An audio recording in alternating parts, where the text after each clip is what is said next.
जब आप निजीकरण करते हैं तो चीजें निजी हो जाती हैं, लेकिन जब आप राष्ट्रीयकरण करते हैं तो देश मजबूत हो जाता है। आइए डॉक्टर बाबा साहेब अम्बेडकर के राष्ट्रीय स्मारक में साथ चलते हैं और वहां नमन करते हैं बाबा साहेब को और ये संकल्प लेते हैं कि हम सब लोग मिलकर बाबा साहेब के सपनों का भारत बनाएंगे। बाबा साहेब ने 4 अखबार निकाले, जिसमें मूकनायक, समता, जनता, प्रबुद्ध भारत, बहिष्कृत भारत।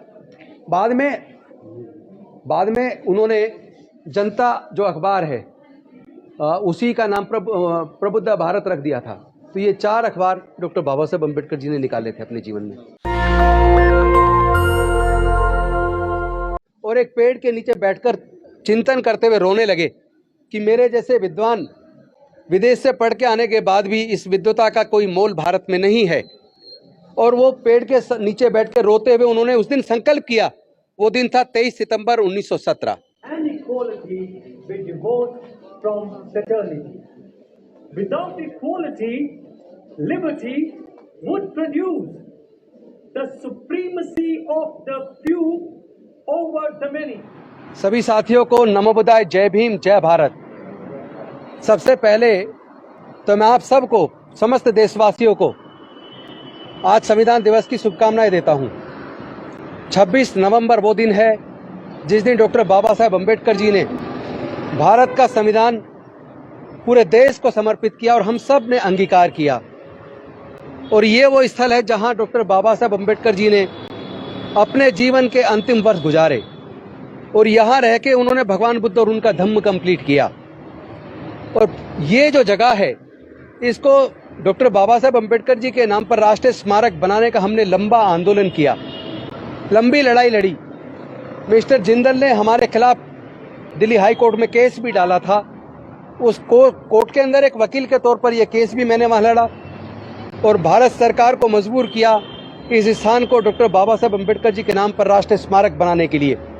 जब इसका ये नक्शा तैयार किया गया, उस वक्त भी हम उस मीटिंग में शामिल हुए और ये खूबसूरत नक्शा आपके सामने है। ये आप देख रहे हैं ऊपर, ये पूरा संविधान एक तरीके से खुला हुआ संविधान है और इस संविधान को आप देखेंगे तो लगेगा जैसे कोई पक्षी। बाबा साहेब अम्बेडकर चाहते थे कि भारत की कृषि की जमीन, भारत के सभी संसाधन, भारत की सभी कंपनियां, इनका सबका राष्ट्रीयकरण होना चाहिए। देश ही भारत की संपदा का, भारत की जमीन का, प्राकृतिक संसाधनों का मालिक होना चाहिए। देश ही भारत की इंडस्ट्रीज का मालिक होना चाहिए। सोच के देखो, अगर भारत के संविधान की मूल भावना के हिसाब से, डॉक्टर बाबा साहेब अम्बेडकर के हिसाब से काम हुआ होता तो आज भारत की इंडस्ट्रीज भारत की होती, आज भारत की सारी खेती की जमीन, सारी प्राकृतिक संपदा भारत की होती। भारत की का मतलब हुआ भारत की जनता की होती, भारत तरक्की करता, भारत की जनता तरक्की करती। संसाधनों पे कुछ चंद लोगों का कब्जा हो गया और देश पिछड़ गया। आइए, मैं आप सबको संविधान दिवस की न केवल शुभकामनाएं देता हूँ, बल्कि आज संविधान दिवस के माध्यम से भारत की सरकार को और सारी राज्य सरकारों को ये याद दिलाता हूँ, जब आप निजीकरण करते हैं तो चीजें निजी हो जाती हैं, लेकिन जब आप राष्ट्रीयकरण करते हैं तो देश मजबूत हो जाता है। आइए डॉक्टर बाबा साहेब अम्बेडकर के राष्ट्रीय स्मारक में साथ चलते हैं और वहां नमन करते हैं बाबा साहेब को और ये संकल्प लेते हैं कि हम सब लोग मिलकर बाबा साहेब के सपनों का भारत बनाएंगे। चलिए।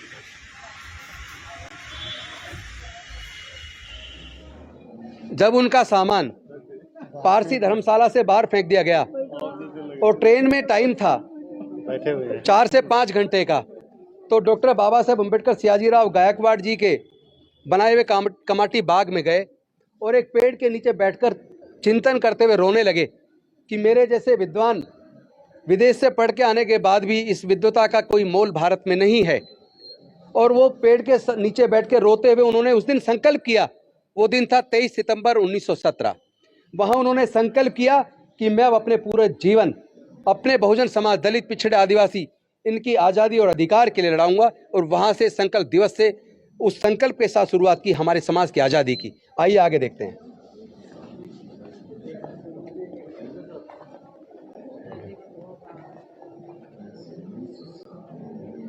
ये देखिए भारत की संविधान की प्रस्तावना, जिसके अंदर पूरा संविधान समाया हुआ है। क्या देश में शासन भारत के संविधान की मूल भावना के हिसाब से, प्रस्तावना के हिसाब से चल रहा है? इसके अंदर हम सब ने आज ही के दिन जब संविधान को अंगीकार किया तो हम लोगों ने किस बात को स्वीकृति दी थी, किस बात को हमने स्वीकार किया था? पढ़िए इसको। we, the people of India, having solemnly resolved to constitute India into a sovereign, democratic republic and to secure to all its citizens justice, social, economical, and political, liberty of thought, expression, belief, faith, and worship, equality of status and of opportunity, and to promote among them all fraternity, assuring the dignity of the individual and the unity of the nation.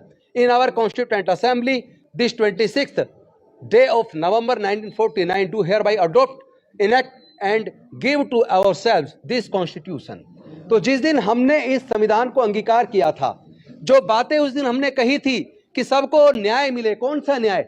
सामाजिक, आर्थिक और राजनीतिक। क्या सबको सामाजिक, आर्थिक और राजनीतिक न्याय मिला? नहीं मिला। दूसरा, लिबर्टी ऑफ थॉट, यानी सोचने की आजादी, विचार की आजादी, एक्सप्रेशन, अपने विचार को व्यक्त करने की आजादी, बिलीफ, फेथ एंड वर्शिप, आपको किस में विश्वास रखना है, किस में आस्था रखनी है, किसकी पूजा करनी है, क्या आज ये अधिकार मिला? हम अगर बौद्ध बनना चाहते हैं, कोई इस्लाम स्वीकार करना चाहता है, कोई हिंदू स्वीकार करना चाहता है, कोई ईसाई स्वीकार करना चाहता है, भारत का संविधान सबको इजाजत देता है अपनी अपनी आस्था को मानने की।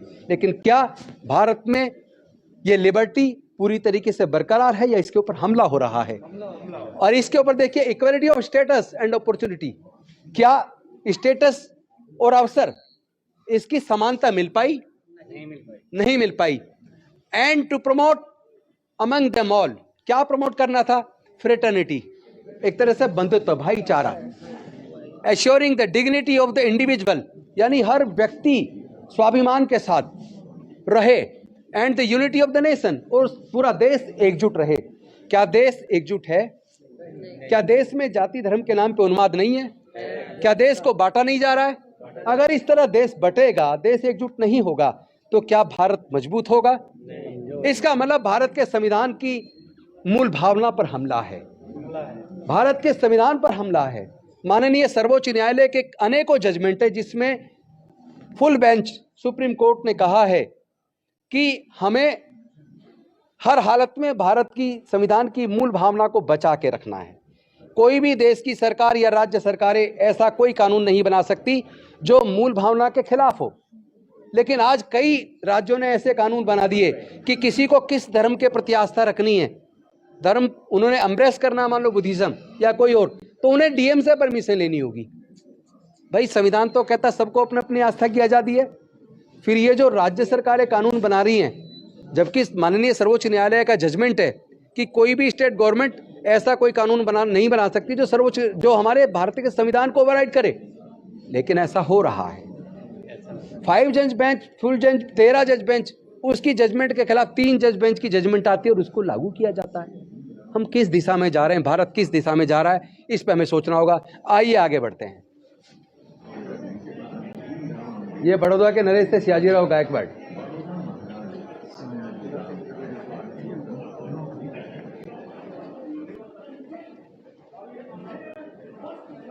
बाबा साहेब ने 4 अखबार निकाले, जिसमें मूकनायक, समता, जनता, प्रबुद्ध भारत, बहिष्कृत भारत।